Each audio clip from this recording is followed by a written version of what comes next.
padanya, sebagaimana Allah menyampaikan dalam surat Quraisy, "Falyabudu rabb hadzal bait alladzi at'amahum min ju' wa amanahum min khauf." Setelah Allah berikan nikmat berupa makanan, Allah berikan nikmat berupa keamanan, maka Allah perintahkan falyabudu rabb hadzal bait. Beribadahlah kepada pemilik Tuhan ini, pemilik Ka'bah, Allah Subhanahu wa taala. Maka wujud syukur kita kepada Allah adalah dengan kita senantiasa melaksanakan ibadah kita kepadanya. Hadirin ma'asyiral muslimin yang dimuliakan Allah, di kesempatan tausiah yang singkat ini saya mengawali satu kisah. Di zaman Imam Hasan Al-Basri, ketika itu ada seorang yang curhat kepada beliau. "Wahai Imam, saya sedang punya masalah. Saat ini saya tidak punya uang. Apa yang harus saya lakukan?" Maka kemudian Imam Hasan Al-Basri menjawab, "Istighfirillah, perbanyak istighfar." Datang berikutnya orang yang kedua mengadu, "Wahai Imam, saya juga punya masalah. Saat ini saya belum dikaruniai seorang anak, belum punya keturunan. Padahal saya sudah bertahun-tahun menikah. Apa yang harus saya lakukan?" Maka beliau menjawab, "Istighfirillah, perbanyak istighfar." Kemudian datang orang yang ketiga, "Wahai Imam, saya juga punya masalah. Saat ini sawah saya kering karena tidak ada hujan. Kemarau yang begitu panjangnya ini membuat sawah dan ladang saya tidak mulai tumbuh. Semuanya kering. Apa yang harus saya lakukan?" Maka beliau menjawab, "Istighfirillah." Bapak Ibu hadirin ma'asyiral muslimin rahimakumullah, kita bisa melihat dari tiga orang yang mengadu kepada Imam Hasan Al-Basri ini dengan masalah yang berbeda-beda. Orang yang pertama mengadu tidak punya uang. Orang yang kedua mengadu belum punya keturunan. Orang yang ketiga mengadu bahwa semua sawah dan ladangnya kering karena tidak ada hujan. Dan ternyata dengan masalah yang berbeda-beda ini dijawab oleh Imam Hasan Al-Basri dengan hanya satu jawaban, satu solusi dari beliau, yaitu adalah istighfirillah, perbanyak istighfar, perbanyak memohon ampun kepada Allah Subhanahu wa taala. Kemudian tiga orang ini bertanya-tanya, dan murid yang ada di sekeliling beliau kemudian juga pada bertanya, "Wahai Imam, apa iya hanya dengan kita beristighfar, memohon ampun kita kepada Allah, semua masalah-masalah tadi terselesaikan?" Maka Imam Hasan Al-Basri saat itu menjawab pertanyaan tiga orang tadi dan orang-orang yang ada di sekitarnya, apakah dengan istighfar bisa menyelesaikan semua permasalahan? Beliau menjawab dalam surat Nuh ayat yang ke-10, 11 dan 12. Di dalam surat Nuh ini Allah berkata, "A'udzu billahi minasy syaithanir rajim. Faqultu astaghfiru rabbakum innahu kana ghaffara. Yursilis samaa'a 'alaikum midrara wa yumdidkum bi amwalin wa banin wa yaj'al lakum jannatin wa yaj'al lakum anhara." Shadaqallahul azim. Di dalam surat Nuh ayat 10 sampai 12 ini Allah menyatakan, "Faqultu astaghfiru rabbakum." Beristighfarlah kalian kepada Allah. Mohonlah ampunan kalian kepada Allah. Innahu kana ghaffar, sungguh Allah Maha Pengampun. Coba kita lihat Bapak Ibu. Ayat yang selanjutnya ini adalah janji-janji Allah kepada orang-orang yang senantiasa memohon ampunan kepadanya atas segala dosa dan kesalahan yang telah dilakukan. Janji Allah yang pertama, yursilis sama alaikum midrar. Allah turunkan air hujan dari langit. Ini janji Allah dan menjadi jawaban untuk orang yang ketiga tadi, mengadu curhat kepada Imam Hasan al-Basri, sawahnya kering gak ada hujan, Allah turunkan air hujan. Yursilis sama alaikum midrar. Makanya Bapak Ibu hadirin rahmati Allah, dalam sholat istisqa, sholat ketika kita meminta hujan turun dari langit ke bumi ini, adalah inti dari sholat istisqa adalah permohonan ampunan kita kepada Allah Subhanahu wa taala. Dan itu menjadi salah satu hal yang wajib dilakukan ketika sholat istisqa adalah beristighfar, adalah memohon ampunan kepada Allah atas dosa-dosa semua masyarakat warga yang ada di sekitarnya, yang kemudian dengan sholat istisqa, dengan memohon ampunan kita kepada Allah, maka turunlah hujan. Itulah sholat istisqa. Maka ternyata inti dari sholat istisqa adalah juga kita memohon ampunan kita kepadanya. Kemudian janji Allah yang kedua di surat Nuh ayat yang ke-11 tadi adalah wa yumdidukum bi amwal. Allah perbanyak harta untuk kalian. Dan ini janji Allah untuk orang yang pertama tadi, yang mengadu kepada Imam Hasan al-Basri bahwasanya dia punya masalah, gak punya duit, Allah turunkan harta, Allah beri rizki kepadanya. Wabanin, dan Allah juga berikan keturunan.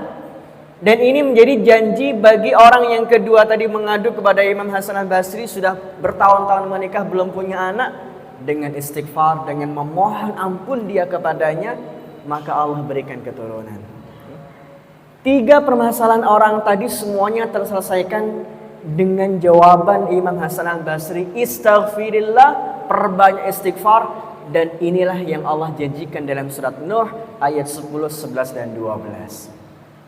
Bapak Ibu hadirin rahmati Allah, maka dari kisah yang menarik ini kita bisa mengambil pelajaran bahwa saat kita memohon ampun kepada Allah Subhanahu wa taala atas dosa-dosa dan kesalahan yang kita lakukan, disitulah segala bentuk rahmat Allah, kebaikan-kebaikan itu akan hadir dalam kehidupan kita. Makanya ketika kita membaca Al-Quran, selalunya ketika ada ayat dan kalimat wallahu ghafur, Allah Maha Pengampun, selalu dan pasti diiringi kalimat rahim, Bapak Ibu. Wallahu ghafurur rahim, selalunya begitu. Dan juga kata tawab selalu diiringi kata rahim. Wa kana Allah tawwabar rahima. Kata ghafur, kata tawab dalam Al-Quran selalu diiringi kata rahim, Bapak Ibu. Allah Maha Pengampun, Allah Maha Penyayang. Allah Maha Penerima Taubat, Allah Maha Penyayang. Selalunya begitu. Kita cermati dalam ayat Al-Quran pasti begitu, Pak. Dan kenapa? Apa hikmahnya? Setelah kata ghafur, Allah menyebut kata rahim. Bahwa maknanya saat kita sudah mendapatkan ampunan dari Allah Subhanahu wa taala, kita sudah mendapatkan ghafurnya Allah, maka rahimnya Allah, kasih sayangnya Allah akan turun otomatis ketika kita mendapatkan ampunannya. Rahmat Allah turun otomatis saat kita sudah mendapatkan ampunannya, Bapak Ibu sekalian. Makanya kalau kita berdoa, saat kita berdoa setelah sholat, kita berdoa di sholat tahajud kita berdoa di waktu-waktu mustajab. Doa kita yang pertama kali yang harus kita panjatkan setelah kita memuji Allah, setelah kita berselawat kepadanya adalah memohon ampun sebelum meminta yang lain. Maka kalau kita berdoa langsung ya Allah kasih rezeki kepadaku ya Allah, itu tidak pas, Bapak Ibu. Belum sempurna. Maka yang menjadi sempurnanya doa kita adalah yang pertama kali kita minta ampunan dan ghafurnya Allah, maghfirahnya Allah di sini. Setelah kita dapat maghfirahnya, ghafurnya Allah sudah kita raih, maka rahmannya Allah, rahimnya Allah, kasih sayangnya Allah juga akan kita dapatkan secara otomatis. Baru setelah itu kita minta apa yang kita inginkan dari segala bentuk hajat-hajat kita. Itu diantara adab-adab kita dalam berdoa. Maka urutannya memuji Allah, salawat, kemudian memohon ampun, menghinakan diri, kita akui kita banyak dosa, kita akui kita banyak kesalahan. Barulah setelah itu kita minta rizki, kita minta jodoh yang belum dapat jodoh, kita minta diberi kemudahan dalam segala urusan, dan kemudian kita tutup dengan membaca salawat kepada Nabi SAW. Inilah Bapak Ibu hadirin rahmati Allah, kenapa selalu dengan maghfirah dan rahman selalu beriringan. Kemudian janji Allah yang selanjutnya Bapak Ibu sekalian, di dalam surat Hud ayat yang ketiga. Dalam surat Hud ayat yang ketiga, Allah Subhanahu wa taala berfirman, "Wa anistaghfiru rabbakum summa tubu ilaihi yumatti'akum mata'an hasanan ila ajalin musamma wa yu'ti kulladzi fadlin fadlah." Kita lihat dalam surat Hud ayat yang ketiga ini Allah mengatakan, dan bertaubatlah kalian, beristighfarlah kalian, mohonlah ampunan kepada Allah atas dosa-dosa kalian. Yumatti'akum mata'an hasanah, Allah akan memberikan nikmat kepada kalian, nikmat-nikmat yang baik. Kalau kita belajar bahasa Arab Bapak Ibu sekalian, di dalam bahasa Arab itu ada kata yang menggunakan alif lam dan ada kata yang tidak menggunakan alif lam. Kalau kita menemukan kosakata bahasa Arab yang tidak ada alif lam, itu maknanya banyak, Pak. Maknanya banyak, ya. Kalau kata di dalam bahasa Arab yang ada alif lamnya, itu maknanya hanya satu. Contoh, alif lam mim, zalikal kitabu la raiba fi. Kata kitab di sini ada alif lamnya. Zalikal kitab, itulah kitab. Yang ada alif lamnya maknanya satu. Apa yang dimaksud dengan kitab dalam ayat itu di surah Al-Baqarah ayat kedua? Berarti Al-Quran. Al-Quran yang dimaksud dengan kata zalikal kitab itu, tidak yang lain. Tapi ternyata kita dapati dalam surat Hud ayat yang ketiga tadi, ketika Allah memberikan nikmat kepada orang-orang yang sudah bertaubat, orang-orang yang banyak beristighfar, Allah menggunakan kalimat mata'an. Mata'an, bukan al-mata'. Tidak ada alifnya di sana Bapak Ibu. Apa maknanya? Berarti nikmat-nikmat apa saja Allah akan berikan kepada orang-orang yang beristighfar. Semua nikmat, baik nikmat kesehatan, nikmat kita bisa mendapatkan kemudahan dalam segala urusan, nikmat kita bisa dimudahkan dalam beribadah, nikmat punya anak yang nurut, yang soleh, yang solehah, nikmat punya tetangga yang baik, nikmat dalam segala hal Allah akan berikan kepada orang yang bertaubat dan beristighfar. Ini bukan hanya satu nikmat Bapak Ibu, tapi banyak nikmat Allah akan turunkan. Kita lihat lagi dalam surat Hud ayat yang ke-52. Dalam surat Hud ayat yang ke-52 Allah juga memberikan satu janji kepada siapa orang-orang yang memperbanyak beristighfar. Allah menyebutkan, wa yazidukum quwwatan ila quwwatikum wa la tatawallaw mujrimin. Dan Allah berikan kekuatan kepada kalian di atas kekuatan yang lain. Coba kita lihat Bapak Ibu, kata kuwah dalam ayat ini ada alif lam atau tidak Bapak Ibu? Wa yazidkum quwwatan ila quwwatikum. Tidak ada alif lamnya, Pak. Kata kuwah yang berarti kekuatan, di sini ternyata tidak ada alif lamnya. Berarti maknanya kuwah di sini adalah kekuatan apa saja Allah akan berikan kepada orang yang beristighfar. Baik kekuatan jasmaninya, kekuatan finansialnya, kekuatan ruhiyahnya, kekuatan sosialnya, semua kekuatan itu Allah berikan orang-orang yang senantiasa memperbanyak beristighfar kepadanya. Maka disinilah Nabi Shallallahu Alaihi Wasallam dalam sabdanya mengatakan, man aksarul istighfar, barang siapa yang memperbanyak membaca kalimat istighfar, ja'alallahu min kulli hammin faraja, Allah jadikan kesedihannya menjadi sebuah kegembiraan.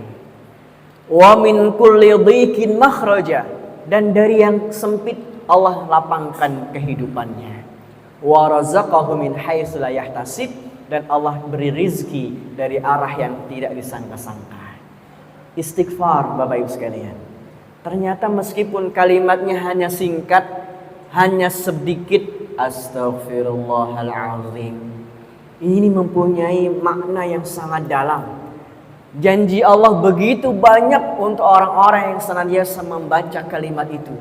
Bukan hanya secara lisannya, tapi juga membacanya dengan hatinya, mengakui segala kesalahan-kesalahannya.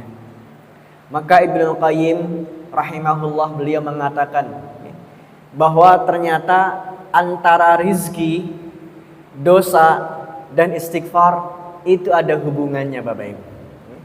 Rizki, dosa, istighfar itu ada hubungannya.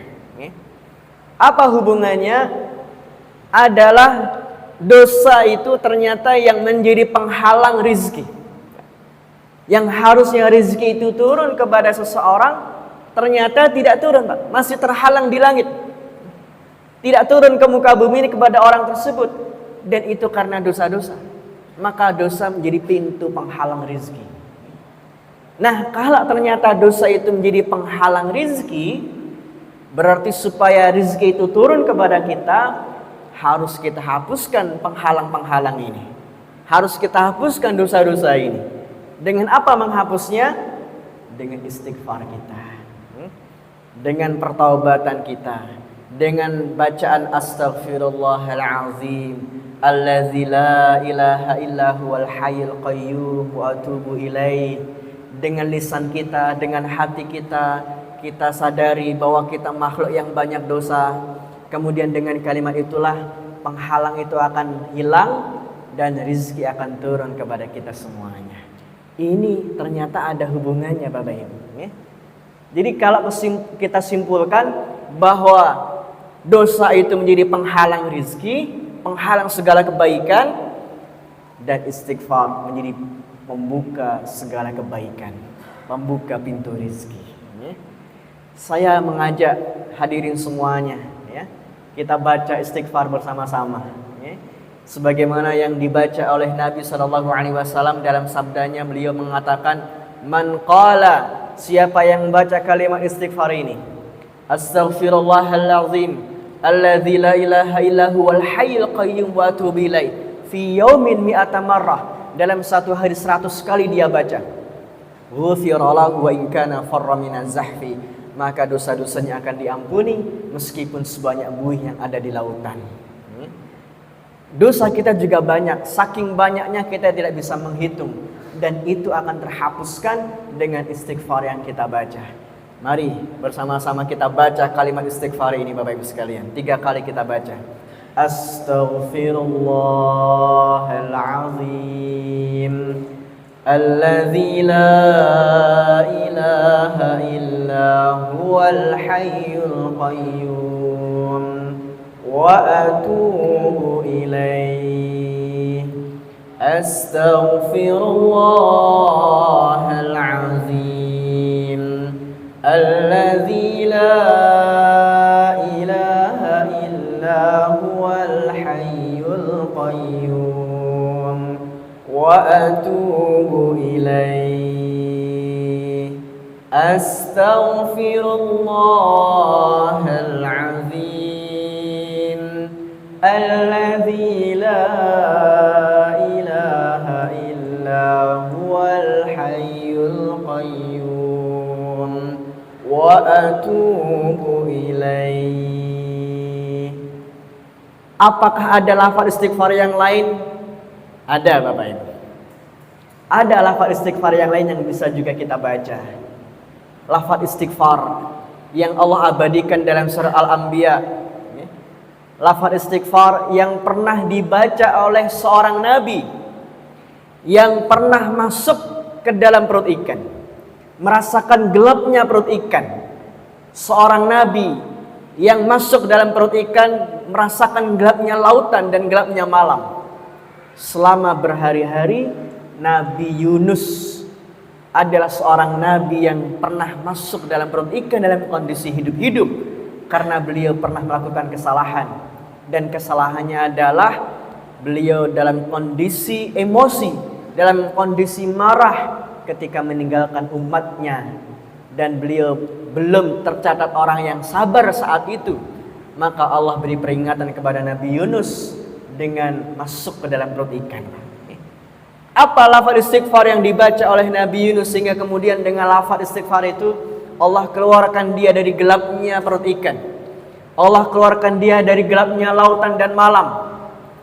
Dan istighfarnya Nabi Yunus diabadikan dalam surah Al-Anbiya ayat 87 dengan kalimat La ilaha illa anta subhanaka inni kuntu minadh dhalimin. Kita baca bersama-sama Bapak Ibu hadirin 3 kali lafaz istighfar yang pernah dibaca oleh seorang Nabi Yunus dalam perut ikan, dalam gelapnya lautan, gelapnya malam. Dan ternyata beliau kemudian mendapatkan jalan keluar, mendapatkan kelapangan, keluar dari segala bentuk kesempitan dan permasalahan. Dan semoga dengan lafaz inilah kemudian kita juga akan bisa keluar dari gelapnya kita punya masalah, dari gelapnya masih banyak kesempitan, kesulitan yang mendekati diri kita dan kehidupan kita. Maka semoga dengan lafaz istighfar ini Allah berikan kelapangan, Allah berikan jalan keluar, dan kemudian kita mendapatkan segala bentuk kemudahan dalam kehidupan kita. Bersama-sama kita baca Bapak Ibu 3 kali kalimat istighfarnya Nabi Yunus. La ilaha illa anta subhanaka inni kuntu minadh dhalimin. La ilaha illa anta subhanaka inni kuntu minadh dhalimin. Sekali lagi. La ilaha illa anta subhanaka inni kuntu minadh dhalimin. Dengan kalimat istighfar inilah Allah keluarkan Nabi Yunus dari perut ikan, dari kesempitan menuju ke lapangan. Dan semoga sekali lagi saat kita memperbanyak kalimat-kalimat ini, Allah berikan solusi, Allah berikan jalan keluar, Allah berikan kelapangan saat kita dalam kondisi sempit, dan Allah berikan kemudahan-kemudahannya. Satu lagi Bapak Ibu, lafaz istighfar yang ini menjadi lafaz istighfar yang terbaik, ya. Lafaz istighfar yang terbaik, tuannya kalimat istighfar. Dan dalam hadis disebutkan, siapa yang membaca kalimat istighfar ini di waktu paginya 3 kali, saat di siang harinya Allah cabut nyawanya, maka matinya dalam kondisi yang mati terbaik, husnul khatimah. Sore hari dia baca kalimat ini istighfar tersebut 3 kali, malamnya Allah cabut nyawanya, maka kematiannya juga dalam kondisi mati yang terbaik, mati yang husnul khatimah. Dan itulah sayyidul istighfar, ya. Itulah sayyidul istighfar Bapak Ibu, ya. Nah, lafaz istighfar yang kemudian menjadi tuannya dari segala kalimat-kalimat istighfar yang dicontohkan Nabi Shallallahu Alaihi Wasallam, yang sudah hafal kita baca bersama-sama. Allahumma anta rabbi la ilaha illa anta khalaqtani wa ana abduka wa ana ala ahdika wa wa'dika mastata'tu a'udzu bika min syarri ma sana'tu abu'u laka bi ni'matika 'alayya wa abu'u bi dhanbi faghfir li fa innahu la yaghfiru dzunuba illa anta. Silahkan dibaca nanti masing-masing 3 kali setiap sore, 3 kali setiap pagi, dan disitulah ada keberkahan dalam kehidupan kita Bapak sekalian ya. Maka yang terakhir, bahwa Nabi Shallallahu Alaihi Wasallam pun orang yang sudah dijamin masuk surga, beliau tidak kurang dalam satu hari masih terus membaca istighfar sebanyak 100 kali. Beliau yang sudah dijamin masuk surga, yang sudah diampuni dosa-dosanya, masih beristighfar 100 kali dalam satu hari. Maka ternyata menjadi bukti bahwa istighfar bukan hanya dibaca ketika melakukan dosa dan kesalahan. Istighfar dibaca dalam segala kondisi kita.